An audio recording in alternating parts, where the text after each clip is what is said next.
guys, my name is Ibreez Ibrahim and I work as an internal medicine trainee in the United Kingdom. Today Ibrahim and I thought that we could do a video about how you could work as a doctor in the UK. If you've not already, I hope you've gone ahead and made sure that you've turned on the notifications bell next to the subscribe button so you know exactly when we upload a new video to our channel. Now let's get started.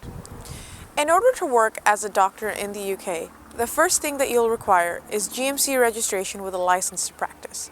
There are 3 ways by which you can get this GMC registration: PLAB, an acceptable postgraduate qualification, and via the sponsorship route. So the initial way that you can get GMC registration that we all know about is PLAB. PLAB stands for Professional Linguistic Assessment Board exam. This is a registration exam.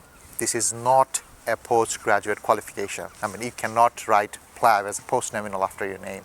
So PLAB exam has 2 parts. One is PLAB 1 and is PLAB 2. Before you even can take PLAB exam, there is one thing you have to take, which is English language proficiency. GMC accepts 2 types of English language exams. One is IELTS, another is OET.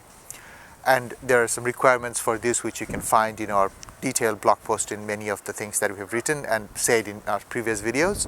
So after you finish your IELTS or OET, you can book your PLAB 1 exam. Now previously, PLAB 1 exams happened only in 2 times of the year in overseas countries, but these days GMC is implementing more dates in June and September in many countries as well. So keep an eye out in the GMC online account, which you have to make in order to book PLAB 1 and PLAB 2 subsequently. And as the thing goes, you have to take your English language proficiency first, and then you take PLAB 1, and only then you can take PLAB 2. PLAB 2 still only takes place in the UK, it doesn't take place outside the UK, so you have to come to the UK to take PLAB 2. So after you are done with all these exams, finished your PLAB 2 and passed PLAB 2, only then you can apply for GMC registration. And after you get the GMC registration, you can start working as a doctor in the UK. Now let's talk about what the acceptable postgraduate qualifications are.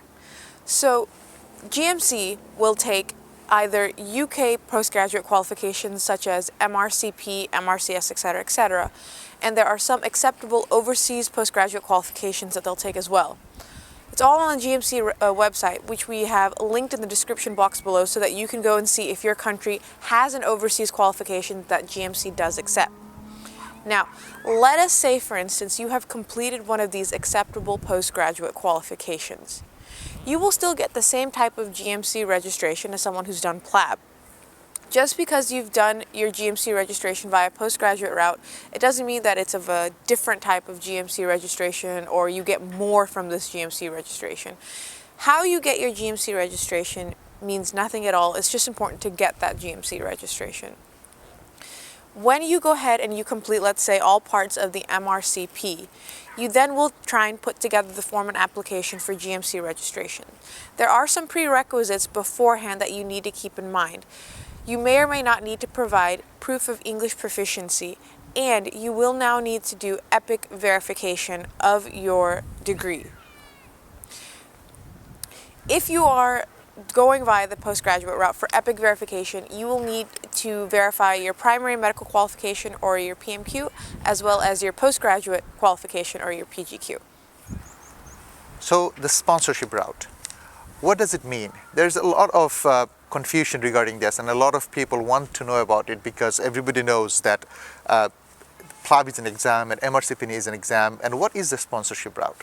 So most commonly, the sponsorship route that can be taken to get GMC registration with the license to practice is one initiative that the Royal Colleges and the UK government has taken, which is called MTI, which is short for Medical Training Initiative. We have a detailed post regarding MTI. You can check in the description box below, but to tell you shortly, it's mainly for the doctors who has a bit of postgraduate experience and they have done some postgraduate degrees but not completed or not completed to the entirety, but they want to do a further short period of training in the UK, and it is funded by the UK government and different royal colleges. So the MTI posts are mainly created by a body which is called Academy of Royal Colleges, along with the different NHS trusts. So these posts are jobs which are created in the NHS to be done by the MTI doctors. Most of the cases, these MTI posts are at the registrar level, as you already have some postgraduate qualification. So this MTI post helps you get the GMC registration with a license to practice without taking PLAB, without finishing your postgraduate degree. Like if you are halfway through MRCP and you also has an MD back home, then you can apply for an MTI post. There are strict criteria of applying for MTI post. If you go through each and every Royal College's website, you'll definitely get the information. Most importantly, you will get a contact email which you can email them that I am an interested person and what I can do further to get into MTI posts and get it from there. So please, if you are interested in this route, do check the blog post in the description box below. Having said that, MTI also has to go through the prerequisites of GMC registration. That means that you have to take IELTS or OET for GMC registration if you have graduated from a non-English speaking country. So that doesn't go away with MTI, but as I said previously, MTI, you don't have to take PLAB, you don't have to complete your MRCP or MRCS, you have to have some postgraduate qualifications, some postgraduate degrees, and it's just an application process you will get from the respective Royal College's website. Now that you've gotten GMC registration, the question needs to be asked: what to do next? If you've come by the first two routes, you don't have a job just yet. You've just got registration or a license to practice. You will now need to be proactive and apply for these jobs. The two types of jobs you can apply for are non-training or training jobs, which we've extensively discussed in this video here regarding NHS jobs and the interview process. If, however, you've come by the third route, the MTI route, you've come by a sponsorship, so you have a job. The thing is, if you decide during that duration of your contract that you want to stay and continue to work in the NHS, you'll need to apply for a job for yourself and switch from your Tier 5 visa onto a Tier 2 visa. This will require you to go home and then come back on a Tier 2 visa. We often hear from many doctors around the world that many local agencies in their countries tell them that they can make them a doctor in the UK by giving them opportunity to do masters or any of the postgraduate degrees in different UK universities.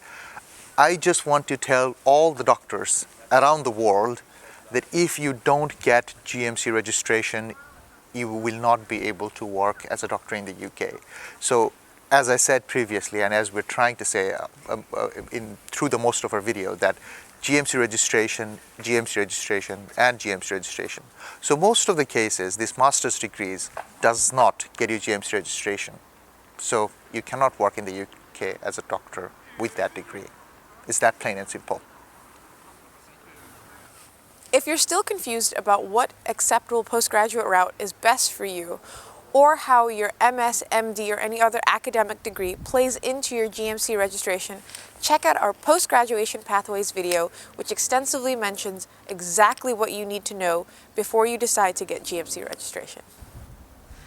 I hope you guys enjoyed this wonderful winter sun with me in Britain's Ocean City as we discussed on our channel yet another video about how you can get GMC registration and then basically start working in the NHS.